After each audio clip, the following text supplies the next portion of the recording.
ಬೆಳಗಾವಿ ಪೊಲೀಸರ ನಿದ್ದೆಗೆಡಿಸಿದೆ ಹಿಂಡಲಗ ಜೈಲಲ್ಲಿ ಮೊಬೈಲ್ ಬಳಕೆ ಪ್ರಕರಣಗಳ ತನಿಖೆಯನ್ನ ಚುರುಕುಗೊಳಿಸಲಾಗಿದೆ. 1.5 ವರ್ಷದಲ್ಲಿ ಜೈಲಲ್ಲಿ 12 ಮೊಬೈಲ್ ಬಳಕೆ ಪ್ರಕರಣ ಪತ್ತೆಯಾಗಿದೆ.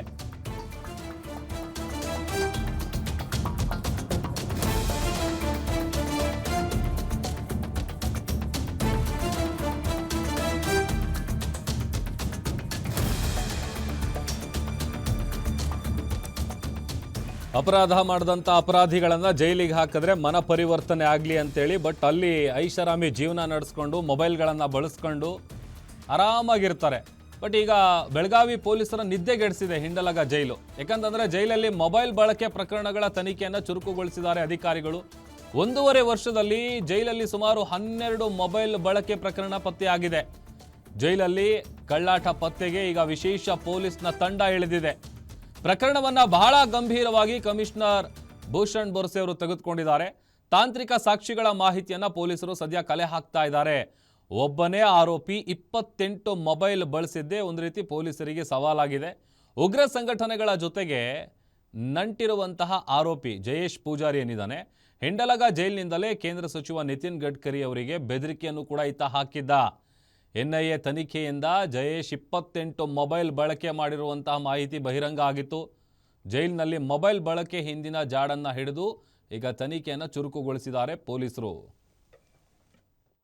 ಈಗಾಗಲೇ ಈ ಹಿಂಡಲ್ಗಾ ಜೈಲಿನಲ್ಲಿ ಮೊಬೈಲ್ ಫೋನ್ ಸಿಗೋದು, ಸಿಮ್ ಕಾರ್ಡ್ ಸಿಗೋದು, ಆ ಥರ ಸಾಕಷ್ಟು ಘಟನೆಗಳು ಆಗಿದೆ. ಅದರ ಬಗ್ಗೆ ಜೈಲ್ ಅಧಿಕಾರಿಗಳು ನಮಗೆ ದೂರು ನೀಡಿದ್ದಾರೆ. FIR ದಾಖಲೆ ಕೂಡ ಮಾಡಲಾಗಿದೆ. ಈಗ ಟೆಕ್ನಿಕಲ್ ಅನಾಲಿಸಿಸ್ ನಡ್ತಾ ಇದೆ. ವಿದಿನ್ 1 ಮಂತ್ ಈ ಎಲ್ಲ ಕೇಸ್ಗಳಲ್ಲಿ ಒಳಗಡೆದು ಆರೋಪಿ ಯಾರಿದ್ರು, ಯಾರು ಮಾತಾಡ್ತಾ ಇದ್ರು, ಅವರ ಮೇಲೆ ನಾವು ಚಾರ್ಜ್ ಶೀಟ್ ಜಮಾ ಮಾಡ್ತೀವಿ.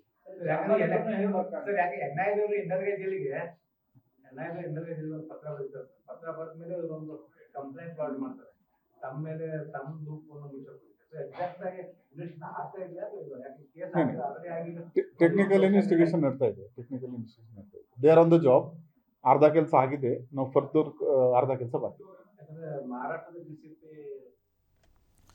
ಅದಷ್ಟು ಡೀಟೇಲ್ಸ್ ಕೊಡ್ತಾರೆ ನಮ್ಮ ಪ್ರತಿನಿಧಿ ರಾಜೇಶ್ ಶುಗಾರ್ ದೂರವಾಣಿ ಸಂಪರ್ಕದಲ್ಲಿ ಜಾಯ್ನ್ ಆಗಿದ್ದಾರೆ. ರಾಜೇಶ್, ಜೈಲಲ್ಲಿ ಕಳ್ಳಾಟ ಪತ್ತೆ ಮಾಡೋದೇ ಒಂದು ದೊಡ್ಡ ಸವಾಲು. ಅದರಲ್ಲೂ ಹೇಳಿ ಕೇಳಿ ಎಷ್ಟೇ ರೂಲ್ಸ್ ಟೈಟ್ ಮಾಡಿದ್ರೂ ಕೂಡ ಈ ಥರದ ಘಟನೆಗಳು ಪದೇ ಪದೇ ನಡೀತಾ ಇರುತ್ತೆ. ಸದ್ಯ ಈಗ ತನಿಖೆ ಹೇಗೆ ಚುರುಕುಗೊಳಿಸಿದ್ದಾರೆ, ಏನಿದೆ ಮಾಹಿತಿ? ಎಸ್ ಪ್ರಭು, ಏನಂದ್ರೆ ಕಳೆದ 1 ವರ್ಷದಿಂದ ಜೈಲಿನಲ್ಲಿ 12 ಮೊಬೈಲ್ ಬಳಕೆ ಪ್ರಕರಣ ಸಂಬಂಧಪಟ್ಟಂತೆ ಈಗಾಗಲೇ ಪೊಲೀಸ್ ಕಮಿಷನರ್ ಕೂಡ ತನಿಖೆನ ಆರಂಭಿಸತಕ್ಕಂಥದ್ದು. ಇದರಲ್ಲಿ ಇರುವಂತಹ ಜಯೇಶ್ ಪೂಜಾರಿ ಇದ್ದಾನೆ, ಈತ ಸುಮಾರು ಈ 28 ಮೊಬೈಲ್ಗಳನ್ನ ಬಳಸಿ ಅಂದ್ರೆ ಬೇರೆ ಬೇರೆದವರಿಗೆಲ್ಲ ಕಾಲ್ ಮಾಡಿರ್ತಕ್ಕಂಥದ್ದು.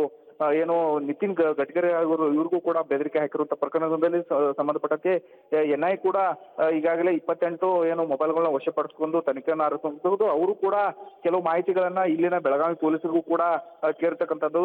ಏನು ಅಲ್ಲಿಂದ ಇಲ್ಲೇನು ಹಿಂಡಲ್ಗಾ ಜೈಲಿನಲ್ಲಿ ಏನೆಲ್ಲ ಆಪರೇಟ್ ಆಗ್ತಾ ಇದೆ, ಇಲ್ಲಿಂದ ಫೋನ್ ಕಾಲ್ಸ್ಗಳು ಎಲ್ಲೆಲ್ಲಿ ಹೋಗಿದಾವೆ ಅನ್ನೋ ನಿಟ್ಟಿನಲ್ಲಿ ಈಗ ಸದ್ಯ ತನಿಖೆನ ಆರಂಭಿಸಿದರೆ.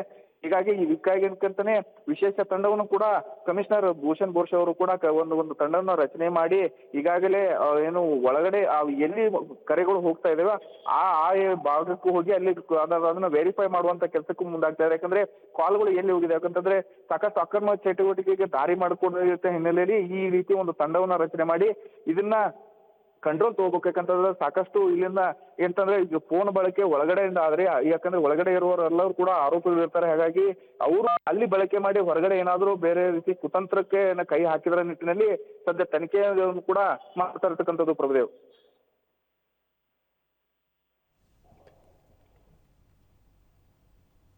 ಥ್ಯಾಂಕ್ ಯು ರಾಜೇಶ್, ನಿಮ್ಮೆಲ್ಲ ಡೀಟೇಲ್ಸ್ಗಾಗಿ.